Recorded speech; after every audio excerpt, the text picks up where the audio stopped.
Carefully remove the Intel loading mechanism, or ILM.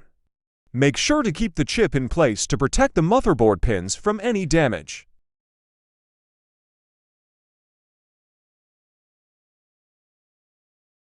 Collect the backplate.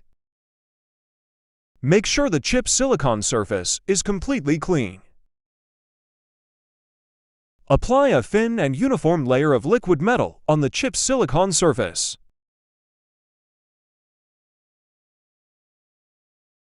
Apply another thin and uniform layer of liquid metal on the microfluidic block. Carefully place the prepared chip on the motherboard. Carefully place the microfluidic block on top of the chip. The surface tension will attach the copper and silicon surfaces. Tighten the 4 screws connecting the block to the backplate in a cross pattern. Aim for a 270-degree turn for each screw.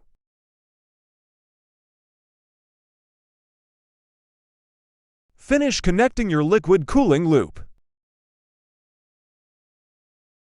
While most commercial liquid cooling solutions are rated for no more than 250 watts of thermal design power, or TDP, our patented cooling solution can easily remove up to 500 watts of power.